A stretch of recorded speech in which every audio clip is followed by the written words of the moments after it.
We're going to have questions and answers in a minute. If we can get the big blue bag that Board Director Brady Boat used going around the audience for donations to the PTA, that would be great. Does anybody have that? Your purse. Ah, there it is. Daryl, thank you. There you go. All right, we'll start down here with Amy, if we can pass that around. Before we get into the questions, there are a few things that I just want to go over. First of all, we have 4 kids who have been in every drama club production from kindergarten through 5th grade. I think you know who you are. Stand up. Aaron, Bianca, and Amy. Now I would like the rest of the 5th graders to stand up. Keep standing, you guys. These guys are done. You did a great job. And there are a few kids who are going to other schools next year, and you've seen the last of them too. The few of you who are doing that, please stand up and be acknowledged as well. Certainly enjoyed having you here. Thank you. And now I'm going to turn things over to Kim, and want to talk about our volunteers. Okay, of course we're going to miss Stephen Sterne the most. His contribution to the school has just been immeasurable, and if you've been in the drama club program, the PTA, or anything else, you know what an asset he is. And he'll take care of you later.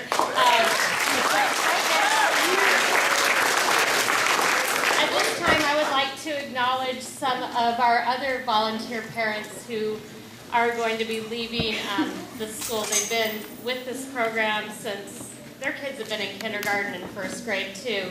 And we just want to quickly give them a shout out because we are going to miss them so much. First, I'd like to thank Jenny Dites.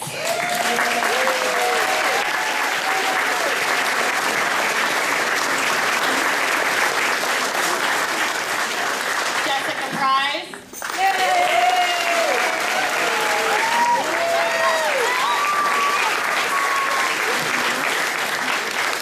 Jane Mabry Smith, where are you, Jane?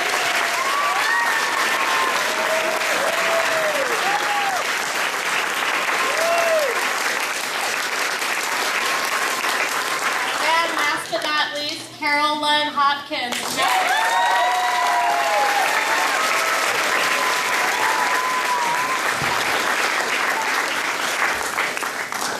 Thank you all so much. We'll miss you so much.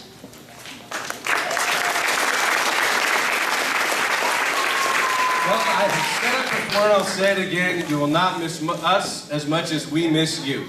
Isn't that right, Jane? All right, let's go to questions. We got to lighten it up. Yes, Leo. Who made the big skull that...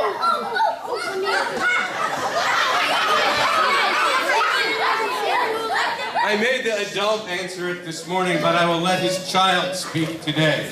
Stand up, Brenna. Stand all the way up. It was my dad, Dimitri Arbakowskis, who made the...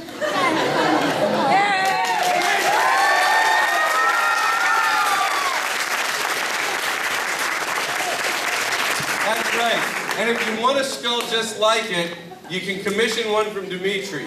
You will not be able to buy that skull in the auction because I already bought it.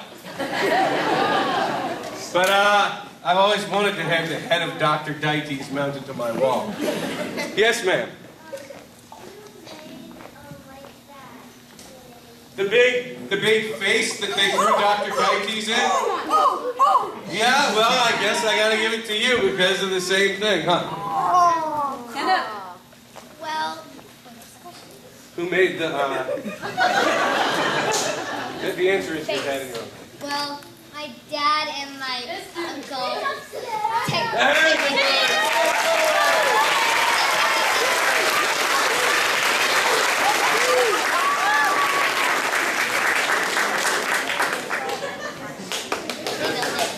Right. That's right. That's a good question. We had that one earlier today, too. Yes, Zoe. Did you ever consider giving Sam devil horns and painting his face red and stuff so he looks like a devil? Yes, but we deliberately stayed away from anything from the word devil, which never appeared in the play, the word hell, which never appeared in the play, we wanted it to be a little subtler. And besides, Sam's performance, as my parents who were sitting right there will attest, is an exact replication of the vocal quality of my childhood orthodontist, Marshall Gottsagen of New Orleans, Louisiana, whom I've called Dr. Gottsages for many years. Sam did a great job. Fantastic work.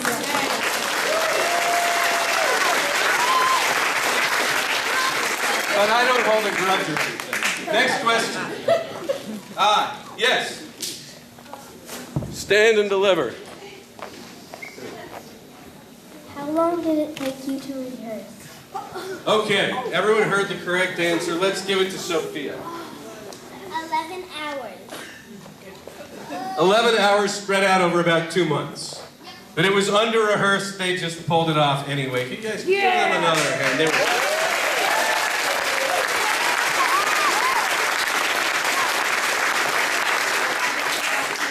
Another question. Did you have a question in the back, sir? Oh, okay, good. Yes, yes. How many of you fifth graders are planning to go on into acting after this?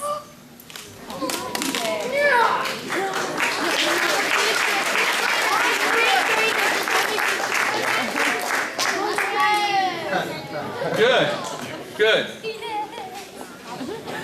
All right, Susan. I'd like to know if any of the cast have improved their dental hygiene as a result of being in this play. Good question. Who actually has improved their dental hygiene as a result of being in the play? I actually haven't. I just wanted to answer a question. So,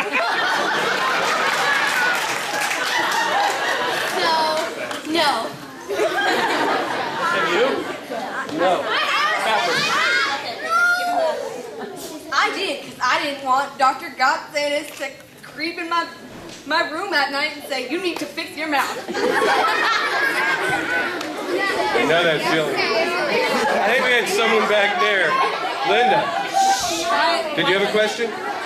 Yeah, I'll bet you Linda next. has a question. Well, I only ever see the final scripts, and so I'm wondering if there's any dialogue between the writers and the costumers about what's going to be in the play, because there's a lot of meat in this play for the costumers to get. If they ever ask you to write that out, or... Well, actually, Olivia wrote that play. That part of the play was written by Olivia. Did you and Nancy ever discuss the presence of mink in the show? Olivia Sterne, who wrote the play within the play.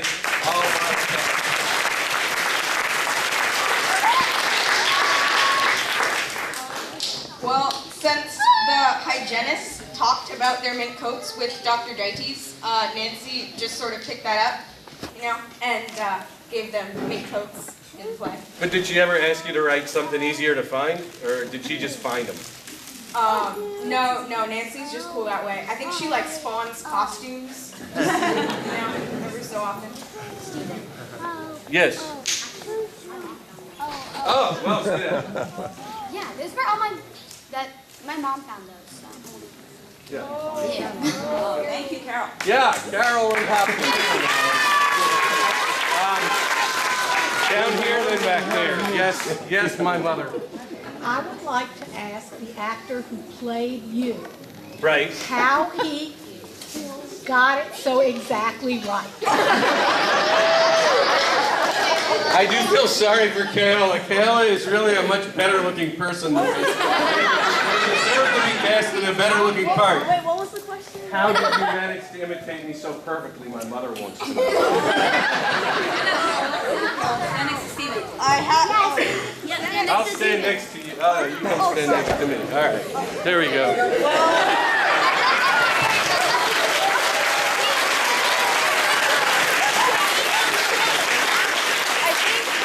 I think I've been with Steven most of the Fridays that I've been in school, so I think I know him pretty well. Yeah. Yeah, Kayla is a keen observer of nature and behavior, as are all good actors. Susan. Well, I'm asking this in honor of Lisa Dunker Olson, and some of us don't know the answer to this that haven't maybe been here as long as you have, Stephen. but maybe this is a good last question. What made you start this amazing drama program? I mean, seriously, you and Jenny are amazing, and our children and their parents are so grateful for all that you've done. And I don't even know the answer to that question, and Lisa was the one to ask it, and she's obviously too shy. I will answer the question honestly if you want. I'll tell you exactly what happened.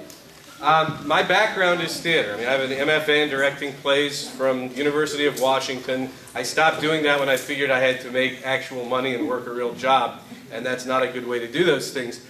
But I was involved in the nominating committee for the PTA after my kindergarten year. The person I nominated to be the treasurer, Angelica Macklin, has been gone from this community for a long time.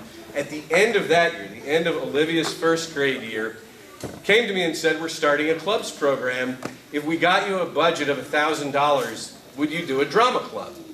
And I said, no, I don't want to do that, but let me do the drama club and I'll donate my time, and we'll pay for what we need with the money that people pay to be in the drama club as volunteers. I'll do that. And it started the next fall. That's how it started. That's how it started. And I think it's important now to acknowledge the person who takes over as the artistic director of the drama club now, Mike Ford. Yay!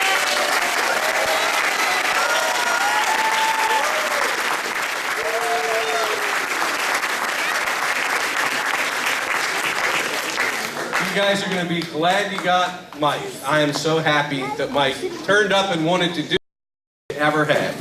Yeah.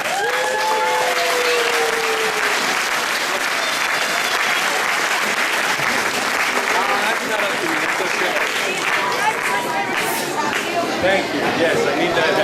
Great job.